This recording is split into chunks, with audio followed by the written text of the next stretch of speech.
Welcome to The Explainer. Today, we're going to connect the dots between global oil politics, massive pension funds, and, believe it or not, the keys to your next home. So let's dive right in. We're going to go on a journey from the absolute high stakes of geopolitics right down to one of the biggest financial decisions you'll ever make. Now, I know these worlds might seem miles apart, but as we're about to see, they are deeply and kind of surprisingly connected. Our journey starts in a country that's sitting on a sea of oil, but is somehow drowning in debt. So, our story kicks off in Venezuela, a nation that, on paper, should be an absolute economic powerhouse. It's sitting on the world's largest proven oil reserves, but instead, it's facing a catastrophic economic collapse. To really get a sense of this crisis, just look at this number, $60 billion. And that's not even the total debt, not by a long shot. That's just what companies like ConocoPhillips are claiming against Venezuela's national oil company. It is a financial hole so deep, it is truly hard to see the bottom. And wow, this chart really gets to the heart of the problem. You can just see it. Decades of political turmoil, a lack of investment, and just plain old mismanagement have caused the country's oil production, its economic lifeblood, to just fall off a cliff. What was once a mighty river of crude oil has slowed to a trickle, and that has crippled the entire nation's ability to pay its bills. So really, Venezuela is just caught in this impossible trap. It owes something like $150 billion, it needs almost $60 billion more just to get its oil industry back on its feet, and it's stuck in a political standoff with the US that blocks any easy path forward. It's a country with immense wealth right under the ground, but no clear way to actually get it out. Okay, so let's switch gears. We're going to pivot from a story of industrial collapse to one of an attempted revival. Thousands of miles north, the United States is making its own high-stakes bet to try and spark a great American manufacturing boom. A few years back, policies like tariffs and subsidies set off this massive boom in factory construction. You can see that huge spike right there on the left. The whole idea was to bring manufacturing back home to America. But, as you can also see, that boom is quickly turning into a slump. Construction spending is now falling sharply, even as the actual output from factories is staying flat. So what's putting the brakes on this big comeback? Well, it's pretty much a perfect storm of economic headwinds. You've got these stubbornly high interest rates, which make it expensive to borrow money for big projects. A strong dollar makes American stuff more expensive for everyone else.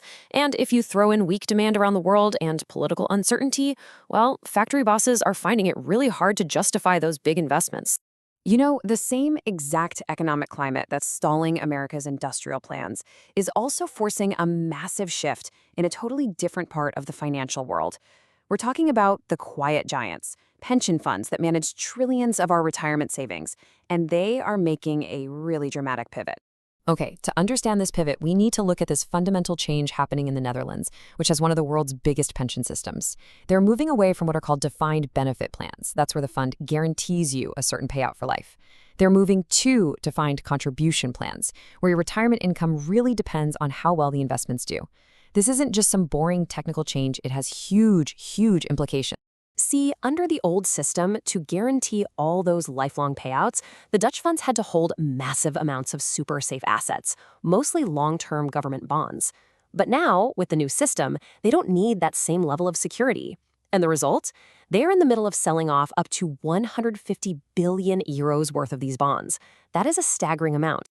And here is that ripple effect I was talking about. When one of the biggest buyers of government bonds suddenly starts selling, well, that pushes bond prices down and interest rates up.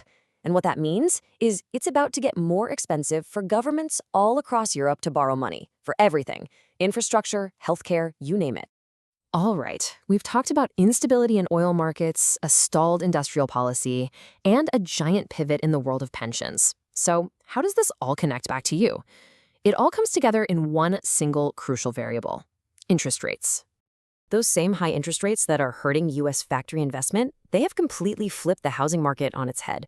For years, for as long as I can remember, the conventional wisdom was that buying a home was cheaper month to month than renting one. But as this chart shows so clearly, that's just not true anymore. Today, with high house prices and high mortgage rates, the average monthly cost of owning is about 30% higher than renting. And this leaves millions of us facing a genuinely tough choice. Renting offers lower costs right now and way more flexibility. But buying has always been the main way that families build long-term wealth and equity. In this environment, both sides of this classic debate have incredibly powerful arguments. For now, as The Economist puts it, the pure financial math seems to favor renting. And it's just a stark reminder that the decisions made in places like Caracas, Washington, D.C., and Amsterdam create these financial currents that flow all the way to our own front doors, shaping the very structure of our lives. The big question is, how will those currents shift next?